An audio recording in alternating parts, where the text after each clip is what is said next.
Welcome back to my channel. तो आज की वीडियो का टॉपिक है कि ट्यूबरकुलोसिस क्या होता है।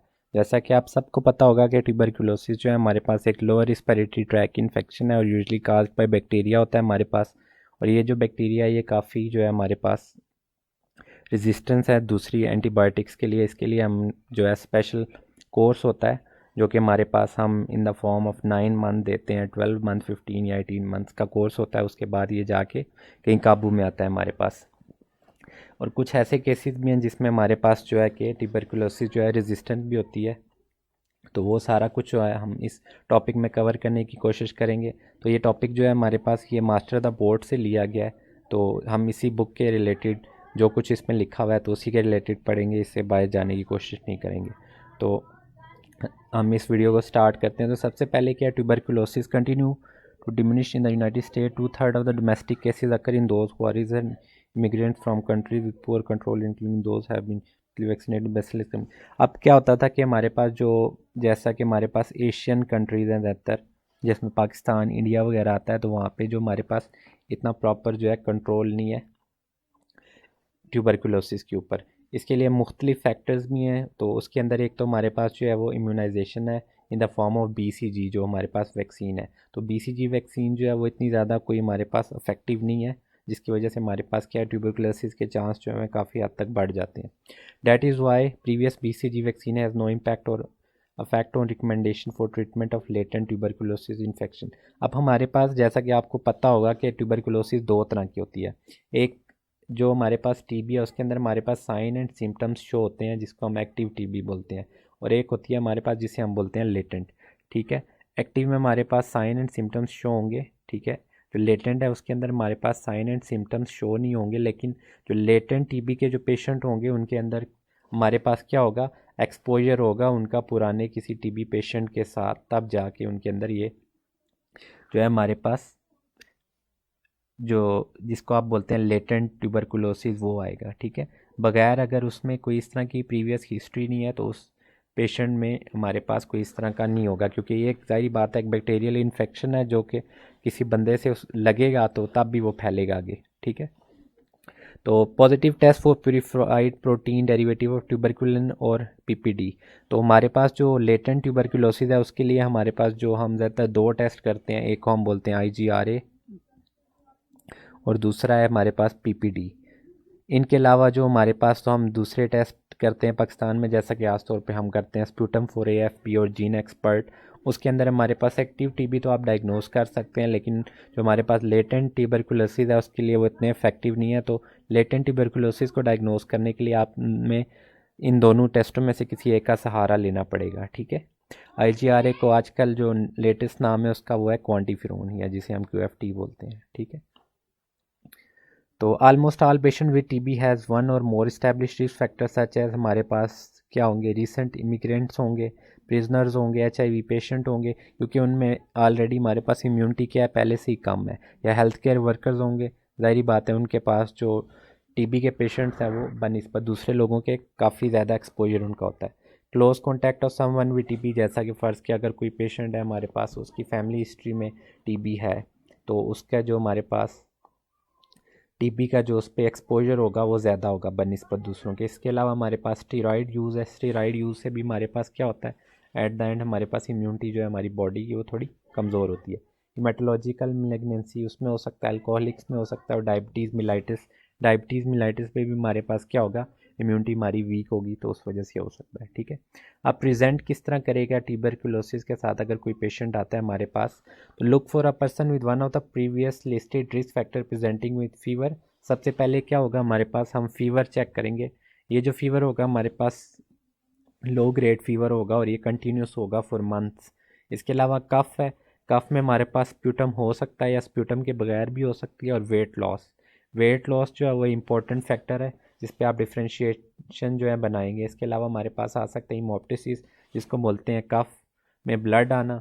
इसके अलावा हमारे पास क्या है, नाइट स्वेट। अगर कोई इस तरह का पेशेंट आता है जिसमें सारे साइन एंड सिम्टम्स हैं तो वो आप ज़रूर उस पेशेंट में आप टीबी को रूल आउट करेंगे। ठीक है, you can't answer TB as the diagnosis without a clear risk factor or a cavity on the chest x-ray or a positive smear. आप टीबी तब तक डायग्नोज नहीं कर सकते जब तक आपके पास कोई क्लियर रिस्क फैक्टर ना हो, जैसा कि इन द फॉर्म ऑफ कॉन्टैक्ट हो या पास्ट हिस्ट्री हो उस पेशेंट की, एक्सरे के ऊपर आपको फाइंडिंग ना मिले और पॉजिटिव स्मीयर टेस्ट आपके पास ना हो, तो उसके बावजूद आप इनके अलावा आप टीबी को डायग्नोज नहीं कर सकते। अगर आप डायग्नोसिस बनाएंगे तो वो गलत होगा। अब डायग्नोस्टिक टेस्ट में हमारे पास कौन कौन से आ जाते हैं। The best initial test is the chest X ray as with all respiratory infection, sputum stain and culture specifically for acid fast bacilli mycobacterium must be done 3 times to exclude TB. Pleural biopsy is a single most accurate diagnostic test. अगर फ़र्ज़ किया कोई patient आपके पास आ जाता है तो सबसे पहले आप क्या कराएंगे, क्योंकि ये रिस्पिरेटरी ट्रैक इन्फेक्शन है तो इसके लिए आप एक्सरे तो मस्ट करवाएंगे, ठीक है, ताकि आप रूल आउट कर सकें कि कॉज क्या है हमारे पास, वेदर नमूनिया है या कोई और कॉज है, तो उसके लिए आप एक्सरे ज़रूर करवाएंगे। उसके बाद आप जाएंगे स्प्यूटम स्टैन या स्प्यूटम फॉर AFP जिसको हम बोलते हैं। अब ये ऐसा बैक्टीरिया जो कि मुख्तलिफ जो दूसरे टेस्ट वगैरह हैं या टेस्ट की जो टेक्निक्स हैं उसके अंदर हम नहीं पकड़ सकते। इसके लिए जो हमारे पास जो स्पेशल स्टैन होगा उसे हम बोलते हैं एसिड फास्ट बेसिलाई, क्योंकि ये एक एसिड फास्ट बेसिलाई है जिसको सिर्फ हम इसी के ऊपर डिफ्रेंशिएट कर सकते हैं। अब एसिड फास्ट बेसिलाई का टेस्ट कितनी बार आप करेंगे तो वो मोस्ट एक्यूरेट होगा, तो ऑलमोस्ट 3 टाइम्स, ठीक है। एक बार अगर फ़र्ज़ किया आपने टेस्ट किया वो पॉजिटिव आता है तो ठीक है, अगर वो नेगेटिव आता है इसका ये मतलब नहीं है कि वो 100% उस पेशेंट को हमारे पास टीबी नहीं है, उसके लिए आप सेकंड बार करवाएंगे। अगर तो वो नेगेटिव आता है तब भी इसमें रिस्क फैक्टर है हमारे पास। अगर थर्ड टाइम आप कराएंगे अगर उसके बाद भी वो नेगेटिव आता है तो आप ये कह सकते हैं कि इस पेशेंट में जो चांस है टीबी के वो नहीं है, ठीक है, इस पेशेंट को टीबी नहीं है। नेक्स्ट हमारे पास जो है वो है प्लूरल बायोप्सी, लेकिन प्लूरल बायोप्सी उन पेशेंट में आप लेंगे जो कि क्रोनिक स्टेज में जाएंगे। इनिशियल स्टेज में आप बायोप्सी के ऊपर डायग्नोसिस जो है वो नहीं बनाएंगे, लेकिन ये single most accurate diagnostic test, अगर आपसे कोई पूछे MCQs वगैरह है कि single most accurate diagnostic test कौन सा है हमारे पास, तो वह है प्लूरल बायोप्सी। अब आगे चलें और ये देखें हमारे पास ये एक्सरे का एक इन्होंने हमारे पास दिया हुआ है, जिसके अंदर आप ये देख सकते हैं कि राइट साइड जो है हमारे पास और ये हमारे पास लेफ़्ट साइड है। अब राइट साइड के जो अपर लोब है और मिडल लोब है उसमें तकरीबन जो है उसके बीच में ये पैच आप देख सकते हैं, ठीक है, लेकिन ये पैच ज़रूरी नहीं है कि आप एक्सरे के ऊपर डिफ्रेंशिएट कर दें कि वाकई इस बंदे को टीबी है या कोई और इन्फेक्शन है। ये infection in the form of नमूनिया भी हो सकता है, लेकिन आपके लिए हिस्ट्री, फिर फिज़िकल एग्ज़ामिनेशन, फिर लैब टेस्ट वो मैटर करते हैं। जब इन तीनों चीज़ों पे आपको लग रहा है कि वाकई ये सारा कुछ जो है हमारे पास टीबी की तरफ जा रहा है, तो फिर आप कह सकते हैं कि वाकई ये जो है पेशेंट है टीबी का पेशेंट है, ठीक है।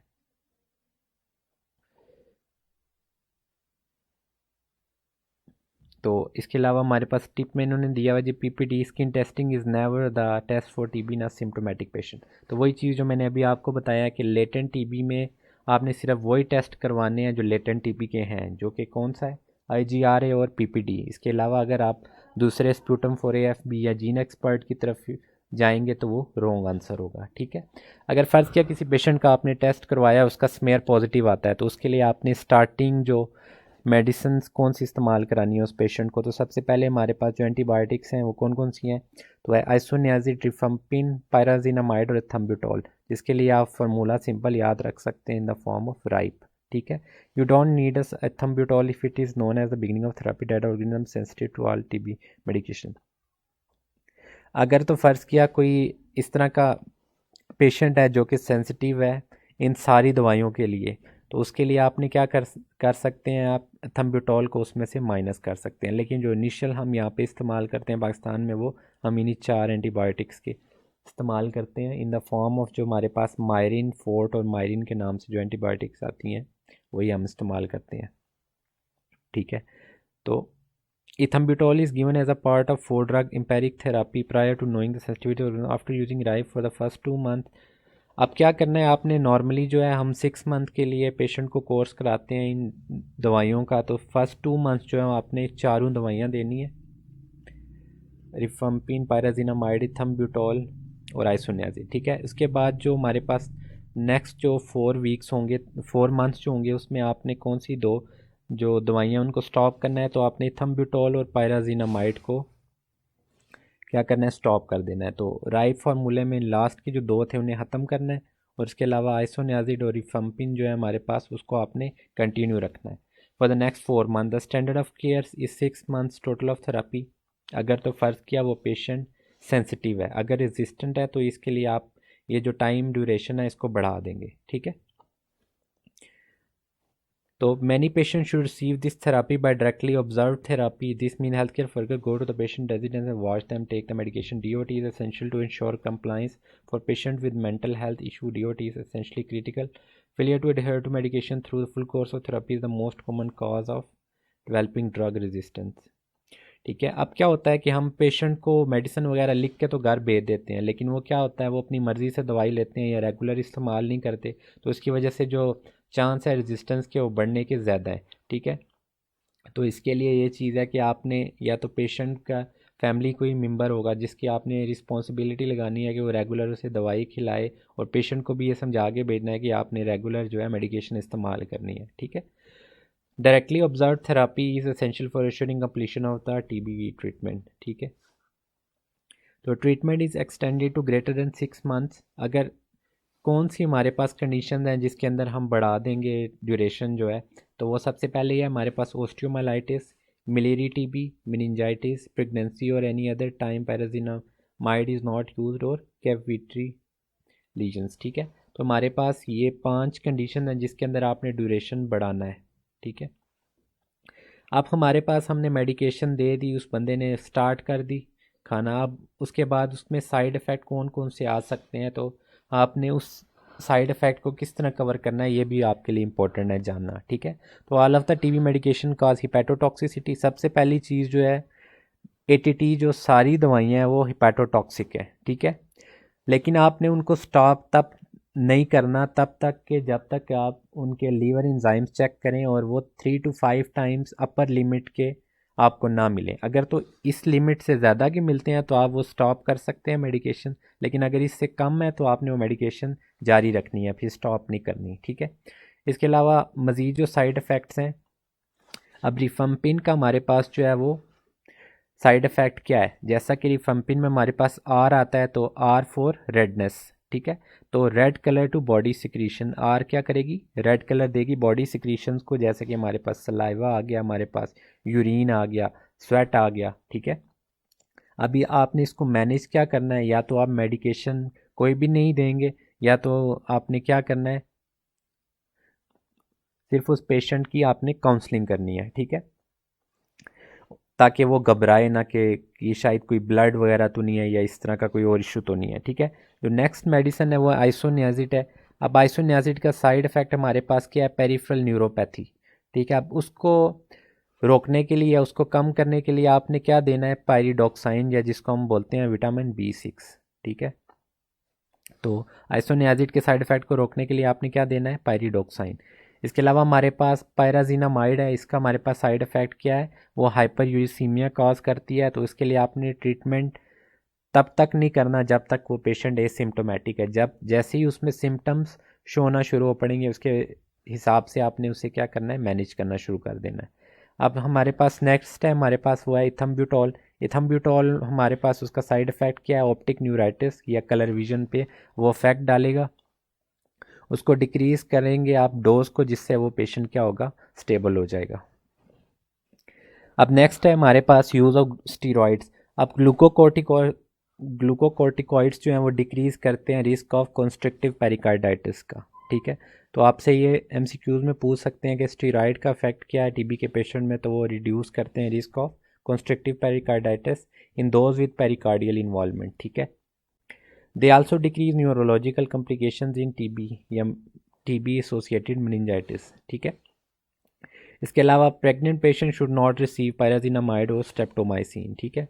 तो ये हमारे पास एमसीक्यूज पॉइंट है कि अगर कोई प्रेग्नेंट पेशेंट आपके पास आता है तो आप उसमें पायराजीनामाइड और स्ट्रेप्टोमाइसिन जो है उसको इस्तेमाल नहीं करवाएंगे, ठीक है। अब हमारे पास आ जाता है लेटेंट ट्यूबरकुलोसिस। अब लेटेंट ट्यूबरकुलोसिस का मतलब है कि कोई ऐसा पेशेंट है जिसकी पुरानी हिस्ट्री रही है, उसकी फैमिली मेम्बर के, उसके फ्रेंड्स में या इस तरह कोई भी हिस्ट्री रही है जो कि टीबी पॉजिटिव पेशेंट था। अब उसकी वजह से उसके अंदर अफेक्ट तो है, या उसका जो हमारे पास हम बोल सकते हैं कि लेटेंट ट्यूबरकुलोसिस के फेज़ में वो पेशेंट है, जो कि अभी तक एक्टिव फेज़ में टीबी नहीं गई है, लेकिन उसमें कोई इस तरह का साइन एंड सिम्टम्स शो नहीं होगा, वो बिल्कुल आम जिंदगी गुजार रहा होगा। ठीक है, तो लेटेंट ट्यूबरकुलोसिस टेस्टिंग में हमारे पास जो दो तरह की टेक्निक्स है, एक है IgRA और दूसरा आ जाता है हमारे पास PPD। अब interferon gamma release assay is a blood test needing only a single visit and fewer criteria for what is considered a positive result. अब IgRA और PPD में हमारे पास फ़र्क क्या है? तो IgRA का टेस्ट जो है ये ब्लड से होगा, और दूसरे नंबर पे इस पे जो विज़िट है हमारे पास एक ही चाहिए होगा, आपको सेकंड विज़िट की ज़रूरत नहीं है। बनिस्बत इसके PPD में आपको एटलीस्ट 2 विज़िट्स चाहिए, एक में जिसमें आप इंजेक्ट करेंगे उस पेशेंट को, और दूसरे में आप विज़िट में आप चेक करेंगे कि रिस्पॉन्स क्या है उस पेशेंट में। ठीक है, the IGRA doesn't cross react with beta BCG, the indicated risk of TB with a positive test and treatment are identical to those for PPD। अब फ़र्ज़ किया कोई पेशेंट है जिसमें PPD या IgRA पॉजिटिव आता है, तो उसकी जो ट्रीटमेंट है वो सेम होगी फॉर 9 मंथ्स। ठीक है, आप देंगे उसमें क्या, आइसोनियाजिड सिर्फ। फिर आ जाता है हमारे पास, although the IgRA is the preferred test for screening, you are still required to visit the detail of PPD testing describe here. तो इन दोनों में से अगर कोई आपसे पूछे कि बेहतर टेस्ट कौन सा है, तो वो IgRA है। ठीक है, the purified protein derivative PPD and interferon gamma release assay are not general screening test for the whole population. अब ये नहीं कि आप हर बंदे को क्या करें, स्क्रीन करना शुरू कर दें कि वाकई इसमें टीबी है या नहीं है। सिर्फ आपने उन पेशेंट्स में करना है जिनकी फैमिली हिस्ट्री में या उनके क्लोज कॉन्टैक्ट में टीबी है, जैसा कि हेल्थ केयर वर्कर्स वगैरह। तो PPD and IgRA testing are not useful in those who are symptomatic or those with abnormal chest x-ray. अब अगर तो पेशेंट सिम्टोमेटिक है या इसमें एक्सरे जो है अबनॉर्मल है, तो उसमें आप ये टेस्ट नहीं करवा सकते। ठीक है, या अगर करवाएंगे तो वो गलत होगा। तो these patient should have sputum acid fast testing done. तो इस तरह के जो पेशेंट होंगे जिनमें अगर एक्सरे या सिम्टोमेटिक है वो, तो उसमें आपने AFP जो है टेस्ट वो करवाना है। IgRA is equal in sensitivity to PPD.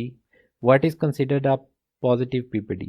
Only in duration is counted towards the positive test, arrhythmia is irrelevant। ठीक है, अब आपने क्या करना है, रेडनेस नहीं चेक करनी कि रेडनेस कितनी ज़्यादा है। ठीक है, आपने देखना है साइज़ कितना है। अब साइज़ किस तरह आपको पता चलेगा? फ़र्ज़ किया आप कोई पेशेंट आपके पास आता है, ये फ़र्ज़ किया उसकी स्किन है, आपने स्किन में इंजेक्ट किया मटेरियल जो था। अब जब वो मटेरियल इंजेक्ट किया तो आपने कुछ ड्यूरेशन के बाद उसे, जब वो रिविज़िट पे दोबारा आपके पास आएगा, तो आप देखेंगे कि उसका साइज़ कितना हो गया, उस एरिया का बढ़ गया है या उतना ही रहा है, या अगर बढ़ा है तो कितना बढ़ा है। अगर उसका साइज़ ग्रेटर देन 5 मिलीमीटर है तब क्या होगा? तो in duration larger than 5 millimetre में हमारे पास क्या होगा, HIV पॉजिटिव पेशेंट हो सकता है, वो ग्लूकोकॉर्टिकॉइड यूज़र हो सकता है, क्लोज कॉन्टैक्ट और दोज विद एक्टिव टीबी भी हो सकता है, और abnormal calcification on chest X ray भी हो सकता है। ठीक है, तो ऑर्गन ट्रांसप्लांट रिसिपिएंट भी हो सकता है वो बंदा। अगर तो in duration larger than 10 millimetre आती है हमारे पास, तो वो रिसेंट इमिग्रेंट हो सकता है, प्रिजनर हो सकता है, हेल्थ केयर वर्कर्स हो सकते हैं, close contact of someone with TB हो सकता है, और हेमेटोलॉजिकल प्रेगनेंसी के साथ आ सकता है। ठीक है, अगर तो ड्यूरेशन ग्रेटर दैन 15 मिलीमीटर है तो those with no risk factors. ठीक है, तो ये आपने सिनेरियो वाले पेशेंट नहीं लेने, आपने सिर्फ कौन से पेशेंट चेक करने हैं जो 5 मिलीमीटर और 10 मिलीमीटर की ड्यूरेशन के साथ आएंगे। ठीक है, इसके अलावा हमारे पास एक और चीज़ होती है जिसे हम बोलते हैं 2 स्टेज टेस्टिंग। इसमें क्या होता है, if the patient has never had a PPD test done before, a second test is indicated within 1 to 2 weeks if the first test is negative. अगर तो कोई ऐसा पेशेंट है जिसने पहले कभी टेस्ट ये वाला नहीं करवाया, तो आपने उसमें चेक करने के लिए क्या करना है, 1 से 2 वीक के बीच में आपने दोबारा वो टेस्ट करवाना है। क्यों करवाना है? This is because the first test may be falsely negative. जैसा कि मैंने अभी आपको पहले ऊपर बताया कि 3 बार आप PPD टेस्ट करवाएंगे, तब जाके आप रूल आउट करेंगे कि वाकई इस पेशेंट में मसला है या नहीं है। ठीक है, इसी तरह ये भी है, if the second test is negative it means the patient is truly negative, if the second test is positive this means the first test was a false negative। अगर आपने दूसरा टेस्ट करवाया, अगर वो पॉजिटिव आता है, तो ये क्या होगा, वाकई इस पेशेंट को इशू है। लेकिन अगर ये नेगेटिव आता है तो वाकई इसका मतलब है कि इस पेशेंट को इशू नहीं है, ठीक है। If the first test is positive or second test is not necessary, अगर पहले ही टेस्ट हमारे पास पॉजिटिव आ जाता है तो दूसरे टेस्ट की तरफ आपको जाने की ज़रूरत नहीं है। IgR is a blood test equal in sensitivity to PPD to exclude TB exposure. There is no cross reaction with BCG. तो इम्पोर्टेंट जो हमारे पास MCQs है कि there is no cross reaction between with BCG। कौन कौन से test के लिए हमारे पास ये बात है? IgRA और PPD के लिए। अब अगर फ़र्ज़ किया कोई पेशेंट आ जाता है हमारे पास जिसका आपके पास आइग्रा या PPD जो है वो पॉजिटिव आ गया, तो अब आप क्या करेंगे? After active tuberculosis has been excluded with the chest X ray, patient should receive 9 months of isoniazid. आपने क्या करना है? सिर्फ उसको 9 मंथ ऑफ आइसोनियाजिड का कोर्स करवाना है। फिर अब IgRA और PPD अगर किसी का पॉजिटिव है तो उसका ये मतलब नहीं है कि उसमें उस पेशेंट को लेटेंट TB का या उसमें एक्टिव TB का चांस जो है वो 100% है। उसमें जो लाइफ टाइम रिस्क है वो 10% है। लेकिन उस 10% में से अगर आप नहीं देंगे तो उनमें से 1% जो पेशेंट है अगर में उनमें कन्वर्ट होगी latent TB into active TB, तो उनमें जो चांस ऑफ डेथ है वो बहुत ज़्यादा हाई है, ठीक है। तो इस चीज़ को कम करने के लिए आपने क्या करना है? मेडिकेशन एडवाइस करनी है। Isoniazid results in a 90% reduction in this life after isoniazid the life time risk from. अब अगर वो पेशेंट हमारे पास मेडिकेशन लेता है तो उसका जो रिस्क है 10% से सिंपली चला जाता है 1% पे, ठीक है। The shortest duration of therapy for a positive IgR PPD is a combination of isoniazid and rifampin for 12 week. अगर तो आप वो उसका ड्यूरेशन कम करना चाहते हैं तो आपने दो मेडिकेशंस देनी है। कौन सी? आइसोनियाजिड और रिफापेंटाइन फॉर 12 वीक्स ड्यूरेशन, जो कि ऑलमोस्ट 3 मंथ्स बनता है, ठीक है। Both medication need only be given once a week, so it is only 12 total doses. तो टोटल 12 डोजेज हमारे पास बन जाती हैं। और आपने आइसोनियाजिड के साथ क्या कराना है? विटामिन B6 का इस्तेमाल ज़रूर कराना है। वंस द IgRA और PPD is positive it will always be positive in the future. अगर तो फ़र्ज़ किया कोई ऐसा पेशेंट है जिसका PPD और IgRA एक बार पॉजिटिव हो गया है तो वो उसका हमेशा पॉजिटिव ही रहेगा पूरी ज़िंदगी में, तब तक के लिए जब तक कि वो मेडिकेशन इस्तेमाल नहीं करता, ठीक है। Those at high risk such as health worker should have IgRA और PPD done every year to screen for conversion. Most of the risk of developing active TB lies within the first 2 years after conversion, ठीक है। Neither the IgRA nor the PPD test should be repeated once it is positive.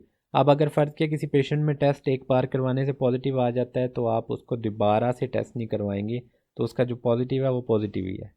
Previous BCG has no effect on these recommendation. If the PPD is positive the patient should take isoniazid for 9 month regardless of past BCG vaccination, ठीक है।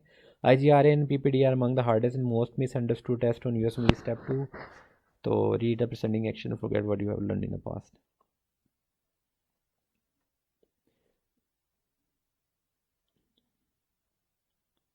तो next एक और topic है छोटा सा, वो भी हम इसी वीडियो में कवर कर लेते हैं। तो हमारे पास आ जाता है नॉन ट्यूबरकुलस माइकोबैक्टीरियम इन्फेक्शन, या वो नेक्स्ट वीडियो में पढ़ेंगे। तो ये थी आज की वीडियो। मुझे उम्मीद है आपको वीडियो पसंद आई होगी। आपको ये अगर ये वीडियो पसंद आई है तो काइंडली मेरे चैनल को सब्सक्राइब करें। मैं आपसे मिलता हूँ नेक्स्ट वीडियो में, तब तक के लिए खुदा हाफिज़।